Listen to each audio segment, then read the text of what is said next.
LPU ప్లేస్మెంట్ల రికార్డులు సృష్టిస్తోంది. Final year student 2.5 కోట్ల ప్యాకేజ్ పొందుతున్నారు. 1700 మందికి పైగా ఎల్పీయూ స్టూడెంట్స్ 10 లక్షల నుంచి 2.5 కోట్ల ప్యాకేజెస్ పొందారు. విద్యా విప్లవం ప్రారంభమైంది లవ్లీ ప్రొఫెషనల్ యూనివర్సిటీలో. లిక్కర్ కేసులో అక్రమంగా అరెస్టైన బాలాజీ, నవీన్లను కోర్టులో ప్రొడ్యూస్ చేయకుండా సిట్ అధికారులు హింసిస్తున్నారని నవీన్ బంధువులు ఆవేదన వ్యక్తం చేస్తున్నారు. మధ్యప్రదేశ్లోని ఇండోర్లో బాలాజీ, నవీన్లను సిట్ అధికారులు అరెస్టు చేశారు. సోమవారం అరెస్టు చేసిన వారిని ఇంతవరకు కోర్టులో ప్రొడ్యూస్ చేయలేదు. వారిని ఎక్కడ ఉంచారో కూడా చెప్పకపోవడంతో కుటుంబ సభ్యులు ఆవేదన వ్యక్తం చేస్తున్నారు. ఇద్దరిని రహస్య ప్రదేశంలో ఉంచి అబద్ధపు వాంగ్మూలంపై సంతకం చేయించేందుకు సిట్ అధికారులు హింసిస్తున్నారని బంధువులు ఆరోపిస్తున్నారు. తమ వ్యక్తుల ఆచూకీ తెలపాలని, తక్షణం కోర్టులో వారిని అప్పగించాలని కుటుంబ సభ్యులు డిమాండ్ చేస్తున్నారు. అవును, సోమవారం మధ్యాహ్నం పట్టుకున్నామని మాకు చెప్పారు. ఇంతవరకు ఎట్లాంటి ఇన్ఫర్మేషన్ కూడా మాకు లేదు. నిన్న నైట్ ఫోన్ చేసి మేము పట్టుకున్నాము, మా కస్టడీలో ఉన్నామని చెప్పారు. ఇంతవరకు మాకు కోర్టుకు కూడా హాజరుపరచలేదు మా బావని. వాళ్ళని సంతకాలు పెట్టించుకునేదానికి హింస పెడుతున్నారు.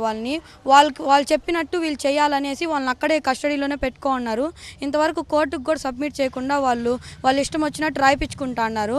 దయచేసి మా బావని కోర్టుకు అప్పగించాలని అడుగుతున్నాను. నేనైతే మేము 2 రోజుల నుంచి కోర్టు కాడే తిరుగుతా ఉన్నాము. మా అక్క రాలేని పరిస్థితిలో ఉంది కాబట్టి మేము ఇక్కడికి వచ్చి ఉన్నాము. ఆమె కూడా ఆందోళన చెందుతూ ఉంది. ఇదే అంశంపై అప్డేట్స్ మా ప్రతినిధి సతీష్ అందిస్తారు. సతీష్, చెప్పండి, ఇప్పటి వరకు నవీన్, బాలాజీ ఎక్కడ ఉన్నారనేది ఆచూకీ తెలియడం లేదంటున్నారు బంధువులు. వారి ప్రధాన డిమాండ్ ఏంటి?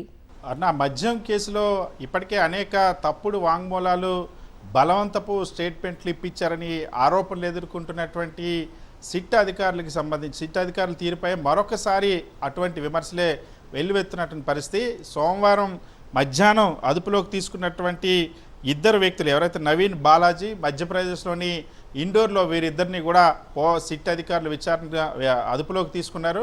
అదుపులోకి తీసుకున్నట్టు కుటుంబ సభ్యులకు కూడా సమాచారం ఇచ్చిన విషయాన్ని చెప్తున్నారు. అయితే సోమవారం మధ్యాహ్నం అదుపులోకి తీసుకున్నటువంటి వీరిద్దరిని కూడా ఇప్పటి వరకు కూడా కోర్టులో ప్రొడ్యూస్ చేయకపోవడం పట్ల కుటుంబ సభ్యుల ఆందోళన వ్యక్తం చేస్తూ ఉన్నారు. నిన్నటి నుండి కూడా ఎవరైతే ఇప్పుడు అదుపులోకి తీసుకున్నటువంటి నవీన్, బాలాజీ ఇద్దరు కుటుంబాలకు సంబంధించినటువంటి కుటుంబ సభ్యులు, బంధువులు కూడా విజయవాడ ఆ ఏసీబీ కోర్టు దగ్గర, అదేవిధంగా మరొక వైపు విజయవాడ సిపి కార్యాలయం దగ్గర పడిగాపులు కాస్తున్నటువంటి పరిస్థితి. ముఖ్యంగా మాజీ ఎమ్మెల్యే వైఎస్ఆర్ కాంగ్రెస్ పార్టీ నాయకుడు చెవిరెడ్డి భాస్కర్ రెడ్డికి సంబంధించినటువంటి వ్యక్తులుగా వీళ్ళని విచారిస్తున్నటువంటి పోలీసులు చెవిరెడ్డి భాస్కర్ రెడ్డికి వ్యతిరేకంగా కొన్ని స్టేట్మెంట్లు బలవంతంగా ఇప్పించేటువంటి ప్రయత్నం చేస్తూ ఉన్నారు, వాళ్ళని వేధిస్తున్నారంటూ ఆ బంధువులే ఆరోపిస్తున్న పరిస్థితి. ఎందుకంటే కొద్దిసేపటి కిందటే మనం చూసాం, జస్మిత ఎవరైతే నవీన్కి సంబంధించినటువంటి బంధువు, ఈమె నవీన్ ఆ భార్యకి సంబంధించినటువంటి సోదరి, ఈమె ఆ కుటుంబ సభ్యులందరూ కూడా కలిసి వచ్చి ఇక్కడ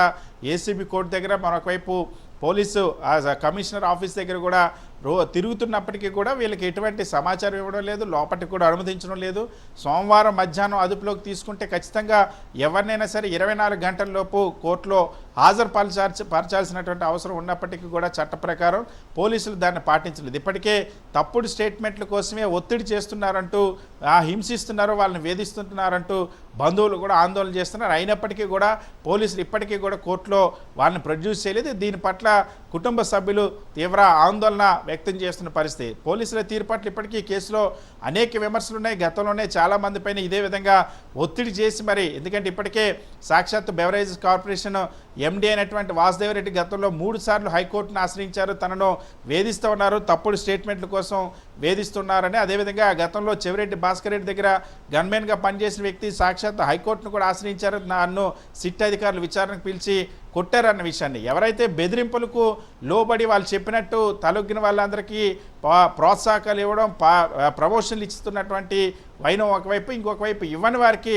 బెదిరించి, వాసుదేవరెడ్డిని కూడా అదేవిధంగా బెదిరించి వాంగ్మూలం తీసుకున్న తర్వాత మళ్ళీ రిలీవ్ చేసినటువంటి పరిస్థితి.